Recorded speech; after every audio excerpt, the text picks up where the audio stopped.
नहमदुहु व नुसल्ली अला रसूलिहिल करीम अम्मा बाद क़ाल उमर इब्न अल-ख़त्ताब रज़ियल्लाहु तआला अन्हु मतस्तबअतुमुन नास व क़द वलदतहुम उम्महातुहुम औ कमा क़ाल।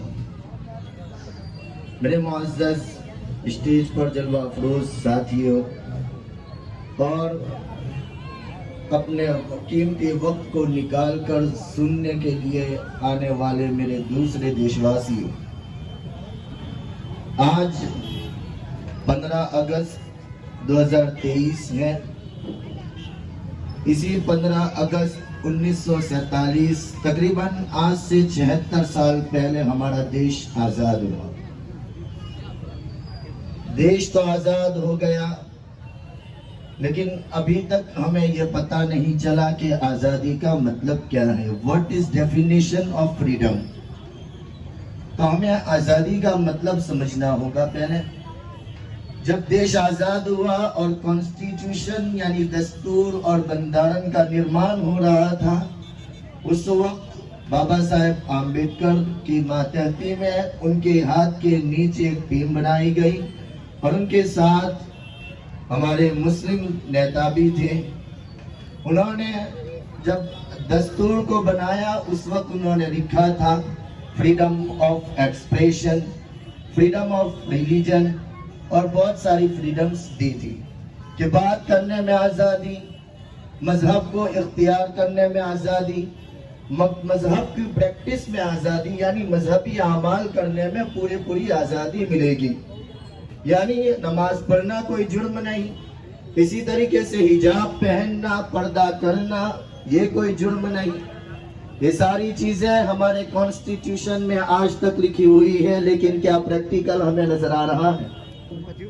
इस बात को हमें गंभीरता से लेना चाहिए और उसके हल और उसके सॉल्यूशन के लिए हमें सोचना चाहिए। वक्त बहुत कम है, बातें बहुत ज्यादा हैं और वक्ता भी बहुत ज्यादा है, उनका लिहाज रखना भी बहुत जरूरी है। इसलिए मैं ज्यादा बात को लंबा न करते हुए एक बात अर्ज करना चाहता हूँ कि हमारे देश के अंदर नफरत के बाजार को गर्म किया जा रहा है।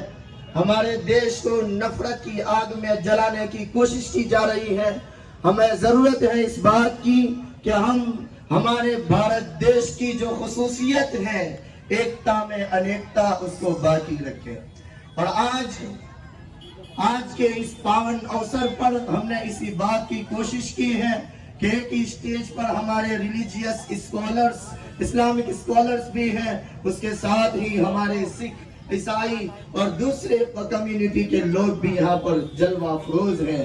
और जैसा कि अभी हमारे नरेंद्र भाई ने कहा कि अगर किसी को देखना हो कि देश प्रेम क्या है तो यहाँ की गलियों में देखें।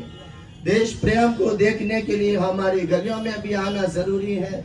अगर आप यहाँ आना गवारा नहीं करते हैं या रास्ते की वजह से कि यहाँ बहुत ऊंचा नीच है रास्तों में, तो फिर आप इतिहास को ही पढ़ लीजिए। इतिहास के पन्ने खोलिए, वहां आपको नजर आएगा रानी लक्ष्मीबाई के साथ दो बड़े तोपची, और जो तोप चलाने वाले थे वो कौन थे? अगस्त 1942 के अंदर सुभाष चंद्र बोस, नेताजी सुभाष चंद्र बोस ने भारत हिंद फौज के नाम से संघर्ष चलाया। उस वक्त रंगून के अंदर बहादुर शाह जफर की कब्र के पास पहुंचकर बहुत सारे बिजनेसमैन और व्यापारियों को जमा करके उनसे चंदे की अपील की। उस वक्त सबसे बड़ा पैसे देने वाला आदमी कौन था? वहां आपको मुसलमान नजर आएगा। आप यहाँ गलियों में आना नहीं चाहते हैं, यहाँ रास्तों की वजह से या किसी और प्रॉब्लम की वजह से हमारा चेहरा नहीं देखना चाहते हैं। हमारा इतिहास को देख लीजिए। आप स्कूलों से निकाल सकते हैं, लेकिन हमारी कौम, मुझे उम्मीद है कि आप इतिहास को बाकी रखेंगे, इतिहास को पढ़ते रहेंगे। इतिहास के अंदर हमारी जो विशिष्टताएं हैं, हमारा जो भारत की आजादी के अंदर जो योगदान है, उसको याद रखेंगे।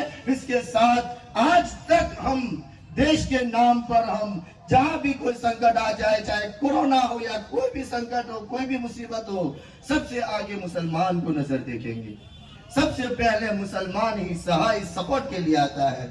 चिट्ठी आ गई है, वक्त पूरा हो रहा है, यहाँ पर मैं अपनी बात को खत्म कर रहा हूँ। आपसे गुजारिश फिर से कर रहा हूँ कि आप मोहब्बत का माहौल बाकी रखने की हम इंतहाई कोशिश करें, क्योंकि अब बहुत जोरों से नफरत फैलाने की कोशिशें की जा रही हैं। आप बहुत सारी चीजें उसके ऊपर देखते ही रहते हैं। मेरा पैगाम मोहब्बत है, जहां कहीं पहुंचे। वाखिर दावाना अल्हम्दुलिल्लाह।